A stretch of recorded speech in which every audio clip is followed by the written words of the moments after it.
When the first laws on sexual harassment were created in 1975, we told ourselves as a global population that we are making progress. It's 2022 and sexual violence, sexual abuse and sexual harassment are still higher than ever. We need to normalize having conversations about why this is happening in status quo and what we can do as young people to solve that problem. What is even more interesting in these statistics is that in countries where sexual violence occurs, the rates are likely to be 50 times more in countries that were colonized. What this shows is that there is a significant problem that exists, a problem that exists with the cultures of violence and with the cultures of abuse that we endured as individuals and as population. And you may think of yourself as a young person to be someone who doesn't grow up affected by those evils of the past, from violence, from conflicts, from colonization, because we may not be seeing them in our everyday lives. But the truth is, those are things that we have passed on from our parents to us, through traumatic intergenerational trauma and through the norms that we have created and we have normalized. And we are very proud to be among the first people to have a discussion on why this is such a problematic thing, especially here in Zimbabwe. Hi, my name is Tembani Kumalo, and as we celebrate the International Day for the Elimination of Sexual Violence and Conflicts, we want to unpack why exactly there exists a problem. And today I am joined with Tando. Over to you. Good day, ladies and gentlemen. I'm Ashley. I'm also Tando, depending on what you want to call me. So today is the 19th of June. It's the commemoration of the International Day of the Elimination of Sexual Violence in Conflicts. Now, what is special about this topic is that, as topical as it may be, it hasn't been explored much, especially in the Zimbabwean context.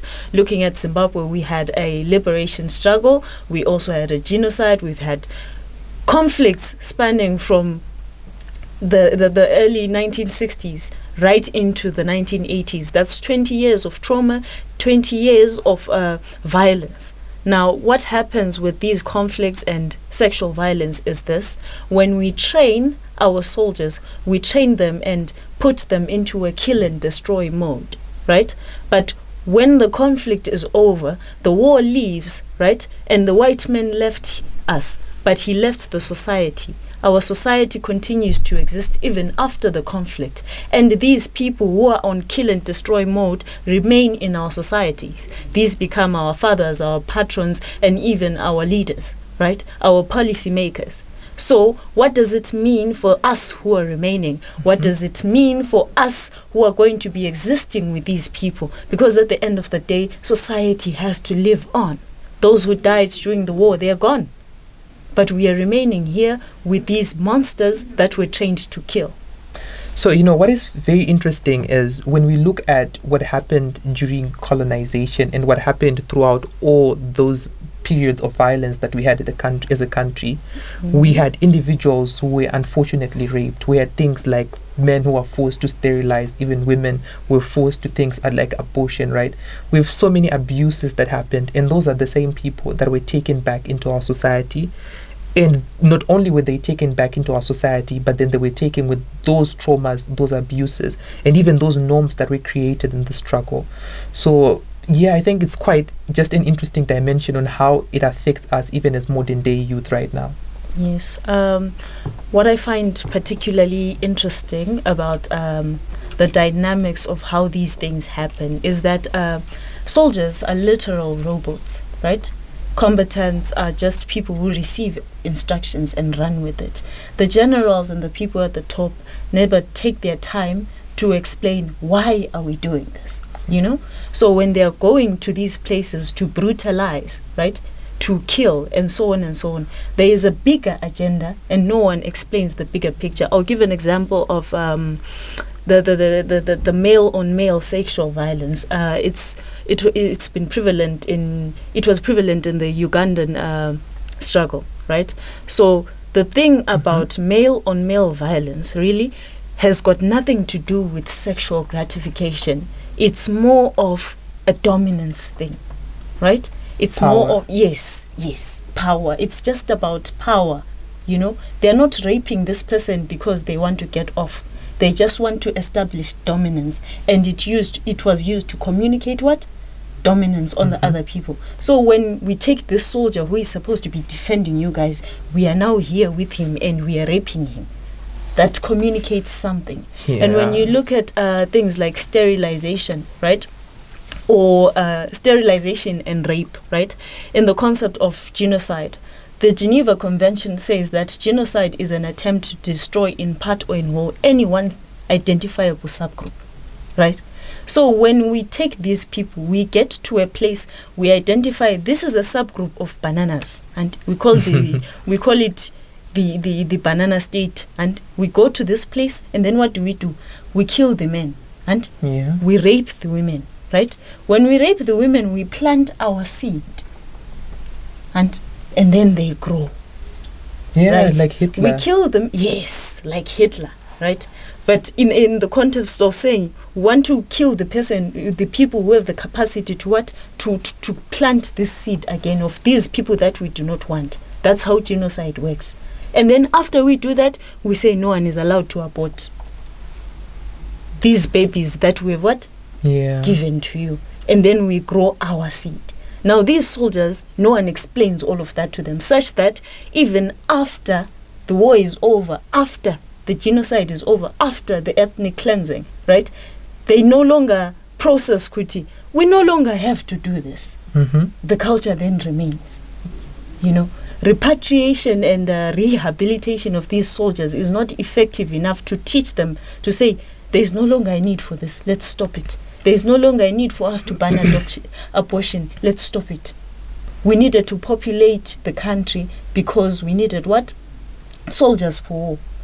But in a peace setup, we no longer need what? And then no one explains. But the annoying thing about these cultures is then how they become intergenerational in nature. For example, I've been reading studies that say that, when a woman grows up in a household where they were sexually abused, they are 2 times as likely to be tolerant to sexual abuses in the future. And when it's a man who grew up in a household where sexual abuse occurs, then they are 2 times as likely to be sexually abusive to other individuals in the future, right?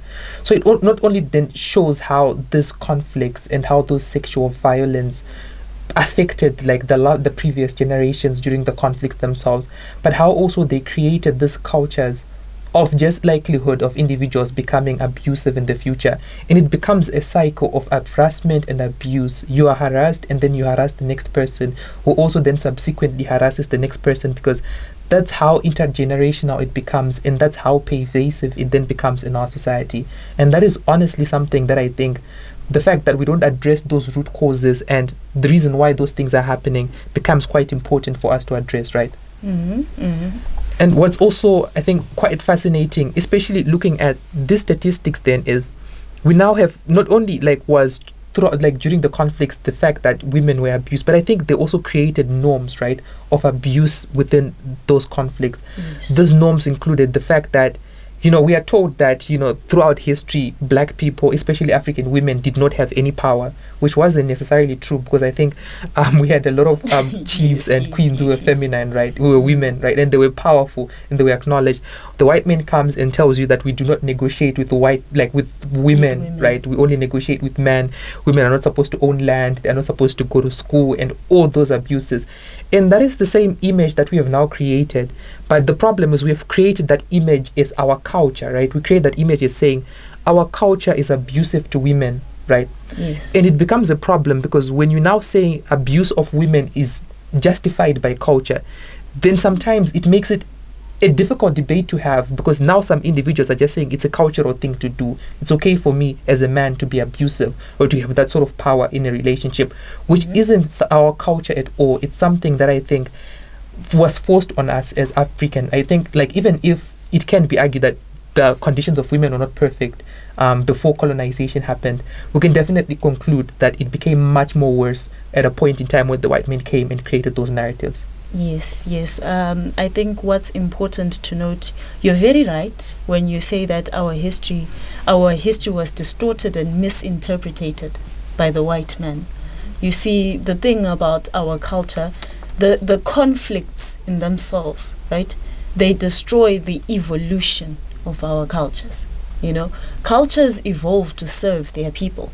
For example, we used to have a culture where if twins are born, we kill one of them, right? Yeah. But it was hurting our people. So what did we do? We changed it, evolved our culture to serve us, right? Culture is dynamic, culture is malleable, it's not rigid, right? Yeah. But our societies had existed long enough to allow what? Evolution of our culture. Then came war, the liberation struggles and the genocides and so on and so on. That put people not on life mode but on survival mode, meaning that the evolution is what? Disrupted. That slow changing process, the maturity, the maturing of our culture was disrupted in a sense that we didn't have the proper transition from let's pick up the pieces from this war, right, and continue where we left off as a culture, right? Yeah. When after the war, we had a process of transforming the conflict, right, to ensure that never again shall we be a colony, never again shall apartheid happen, right? Never again shall genocide happen in our country, right? We had a process of transforming, right, the political playground, the political playground, the economic playground, our foreign policies and things like that. But we didn't take our time to investigate the social ramifications of colonizations, what it has done to our people, what it has done to our culture. And worse off, we allowed foreigners to tell our story to the world. That's how bad it is. So, yes, there is misrepresentation, distortion, and it's now up to us to tell our own story. Exactly, because literally they had no reason to tell a good story about us as Africans when you're trying to justify the colonization of that continent, right? Yes. So I think it also then puts that perspective on our role as young people, to not only then see our culture as this bad, abusive thing that promotes anti-women violence, all that sort of conversation, right? But it's mostly a culture of love, right? Yes. And ubuntu and oneness that I think ought to be an important discussion, especially when we are now dealing with things like addressing sexual conflicts and sexual violence in present day, and also ending all those harmful practices that we promote. So sexual violence then may seem like it's quite foreign to us. Maybe it's not happening in Zimbabwe. Of course, it's happening in so many countries right now. We have so many conflicts around the world. So it's always important for us to know as a discussion. But what's also important to note, especially for us as Zimbabweans and as young people, is the forms that it then takes, right? At a point where it evolves from being in a conflict state to now being in a state where there's relative peace, right? The forms just include things like the way we look at women and the way we start normalizing things like sexual harassment on a daily basis, right? And these are also harmful forms that we cannot say, they're entirely 100% because of the war. Of course, there are going to be like so many causes, but definitely it's quite a big cause that we ought to interrogate, right? Yes. You can't ignore that we are 50 times more likely to experience violence in a post-conflict country than a country that has experienced peace. It's difficult to ignore the linkages. That's why we need to investigate it and take it up as our duty as young people. But most importantly, let us stop fighting. I know, most importantly, let's try to stop the fighting, because and what's also funny is fighting just takes a lot of forms these days. You just hear political rumors about how X and Y is going to happen, and you're like, oh my gosh, so this is where we are going, right? What does this mean for me? Exactly. And you also have a lot of prophets predicting things like, I see this happening in Zimbabwe, right? But conflict in general has a long history of widening the margins, right? Meaning that those who were already marginalized during peace, right, the margin extends. They're now further away from those services.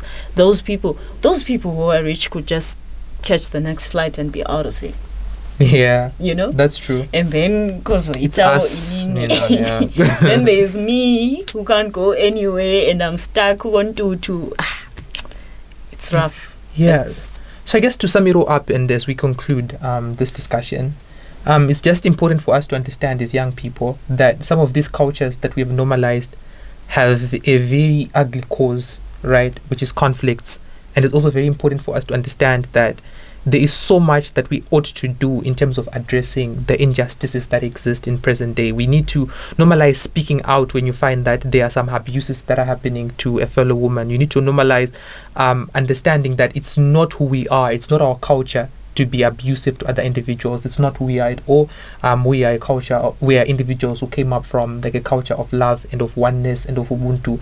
So we need to like normalize those conversations. And I think we also then just need to find ways of healing instead of just putting a country 40 something years after colonization, Yes. and the country is still just Angry. and based on this premise of conflicts and Exactly. what yeah, I mean, it's also just a conversation that we need to be had, that to what extent is that doing us justice in present day, right? Yes, what does it do for us as young people? And at the end of the day, what young people need to understand is that after the war that has got exaggerated forms of direct violence, we shift from direct violence and moved into structural violence. Yeah. And that's where we are today. That's so true. as young people, let's just try and attack those structures, those policies, and so on, so that they serve us at the end of the day, just like our culture that should serve us. In our contemporary societies, right, we have instances where men have shown significant levels of violence in our country, gender-based violence. We have situations where the husband comes back home, he's very angry at someone, or someone is cheating, he just beats the person up, and the society is like, what did she do? Those are the wrong questions, right? Because now it's about her, it's not about him hitting her. And that goes on to show us how much acceptable male violence has become in our society, because who was fighting these wars? These were men. And at the end of the day, because we were programming ourselves for survival, right, we were thinking that we are forever going to be in war, right? So we might as well just raise our young men to become warriors who are going to fight for us, And so we indoctrinated them in a culture of violence, in a culture that allows aggression, in a culture with poor anger management, where we say men are not emotional. Why? Because they've successfully rebranded anger as not an emotion. They are not allowed to cry, but they're allowed to burst out in anger and beat everyone. That sort of thing. So the culture of violence in our country is inspired mostly by the culture of male violence is inspired mostly by a history of wanting men to grow up as warriors. So we indoctrinate them to become these violent creatures who are going to see the enemy and destroy the enemy. But now we have moved from conflict. It's time for us to change and transform. We no longer need warriors. We now need loving young men to care for us and hug us and what. So we need to change that. Yeah, it's very unfortunate that we assume that it's being a man to be violent and to be aggressive, right? But all those things are taught. Like, I don't think it's just we are naturally like that, right? These are things that we are socialized with. We are taught that this is how you ought to behave as a man. So I guess for my fellow guys out there, this is a honest pro-to-pro conversation. If you find yourself in instances where you act out aggressively, then you need to question the reason why you're doing that. And I assure you, it's not because that is what God intended. It's mostly because you were socialized in the incorrect way that programs you to be an individual predisposed to violence. So it's just an honest conversation about that. We need to stop being abusive and being violent with our partners. Things like gender-based violence have no place in the 21st century, and they certainly have no place in 2022. This is an honest conversation we need to have. And I guess the same can also be said about some women, because I think as studies continue, right, we start to see how women are also very abusive. We learned from the best. Okay. Um, Either way, I think if we want to create a world where violence does not exist, then the burden is on everyone. It's not just a burden that is on like one particular sex, right? Yes. For example, you cannot say because it's women who are being abused, then it's women who ought to solve that problem, because you blame the victim, right? And that is what we are Yes. doing. We don't want that conversation. So I guess just to wrap it all up and why this commemoration is extremely significant. Firstly, sexual violence is occurring in a lot of countries right now. There are so many conflicts that are happening, and we just want an educated youth who understand that this is what's happening. We have social media these days. We talk, we connect, we network with a lot of individuals. We can also use that as a platform to solve this problem. But secondly, and I think this is where it starts to affect the Zimbabwean youth more, these are things that I think we are now indoctrinated in, because even if a war ends 40 years from now, when you're now a country that is always on war mode and talking about this thing and just, basing our entire stance as a nation on conflicts, right? It just becomes who we are as individuals. The fact is, things like sexual harassment are things that we have been programmed to do, because that is the kind of norms that we've created about men, norms of violence. We need to have some sort of solvency about that. And not only that, but we also need to understand that, the more cases that we have of sexual violence, then the more likely that we are to perpetuate this problem. Because like we talked about again, if someone was sexually abused, they are much more likely to be abusive to another person, or to be tolerant to abuse in the future.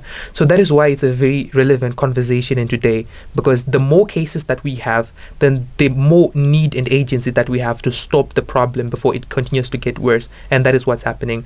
So yeah, that's the conversation that Tando and I have been having, and we are so proud to speak out on this important issue as Zimbabweans and as young Africans. And we are so thankful for you joining us and listening to us. Follow us on Twitter and Facebook and Instagram. And please let us know what you think in the comment section. Let us know what right? you think at Say What Organization, at Say What Org, and so on and so on. Just find us.